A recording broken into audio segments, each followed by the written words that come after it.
নমস্কার বন্ধুরা, মহালক্ষ্মী চ্যানেলে আবারও নতুন আর একটা পর্বে তোমাদের সবাইকে জানাই সাদর আমন্ত্রণ। আজ আমি এক পাকে তৈরি করে নিচ্ছি চিকেন পোলাও। এটা দুপুরে বা রাতে যে কোনো সময়ে খাওয়া যেতে পারে। এই চিকেন পোলাওটা তৈরি করার জন্য একটা গ্লাস মেপে 1.5 গ্লাস বাসমতি চাল ভালো করে ধুয়ে আধা ঘন্টা আগে জলে ভিজিয়ে রেখেছিলাম।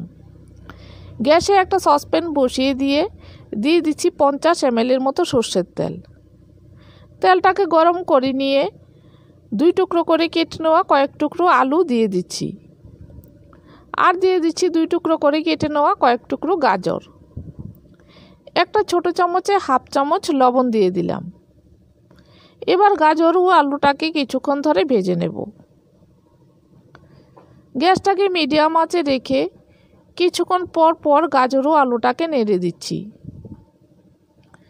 এদিকে একটা প্লেটে নিয়ে নিচে গ্রেট করে কিছুটা আদা, একটা বড় সাইজের রসুন থেঁতো করা, 2টো মাঝারি সাইজের পেঁয়াজ কুচি করা ও একটা তেজপাতা।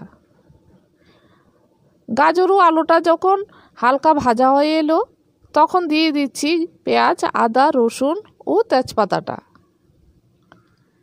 কিছুক্ষণ ধরে পেঁয়াজ, আদা, রসুন ও তেজপাতাটাকে ভেজে নেব।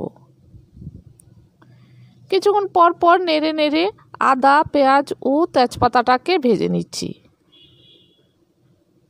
মিনিট 5 পর যখন পেঁয়াজটা হালকা বাদামি হয়ে এলো, আদা ও রসুনের কাঁচা গন্ধটা চলে গেল, এবার দিয়ে দিচ্ছি অল্প একটু জল। আমি এখন গুঁড়ো মশলাগুলো দেব। গুঁড়ো মশলাগুলো যাতে পুড়ে না যায় সেই জন্য অল্প একটু জল আগে দিয়ে দিলাম।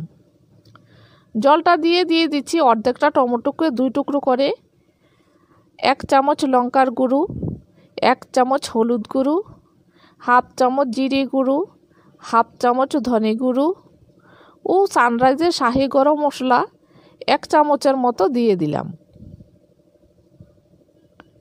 এবার সবগুলোকে একসাথে মিশিয়ে নিচ্ছি।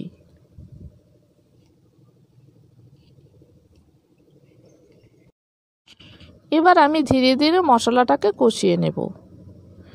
গ্যাসটাকে লো টু মিডিয়াম আঁচে রেখে কিছুক্ষণ পর পর নেড়ে চেড়ে মশলাটাকে কষিয়ে নিচ্ছি। 5 মিনিট ধরে মশলাটাকে কষিয়ে নিলাম।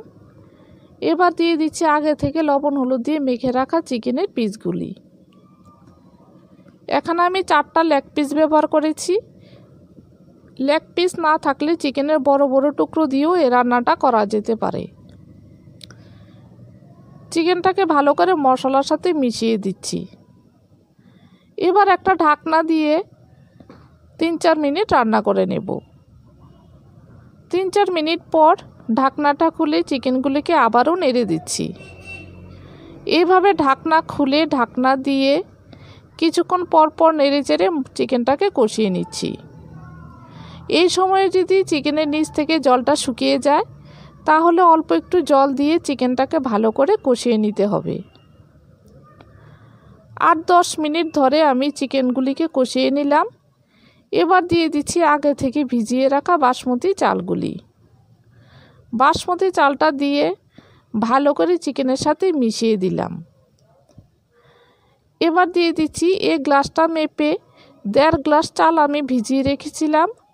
এই গ্লাসটা মেপে 3 গ্লাস জল গরম করে নিয়েছি, সেই জলটা দিয়ে দিচ্ছি। এখানে জলটা অবশ্যই গরম ব্যবহার করতে হবে। আর দিয়ে দিচ্ছি স্বাদ অনুযায়ী এই চামচটা 1.5 চামচ লবণ ও 2টো কাঁচা লঙ্কা, আর দিলাম অল্প একটু ঘি দিয়ে ভালো করে মিশিয়ে দিচ্ছি।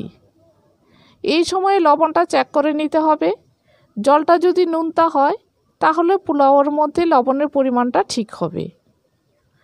এবার জলটা ফুটে ওঠা পর্যন্ত অপেক্ষা করতে হবে। জলটা ফুটে ওঠার পর ঢাকনাটা দিয়ে গ্যাসটাকে একদম লোতে রেখে ঠিক 10 মিনিট রান্না করে নেব। 10 মিনিট পর ঢাকনাটা খুলে আমি পোলাওটাকে নিচ থেকে নেড়ে দিচ্ছি। এই সময় মনে হবে উপর দিক থেকে অনেকটা জল রয়ে গেল, কিন্তু নিচ থেকে পোলাওটা লেগে যাওয়ার সম্ভাবনা খুব বেশি থাকে।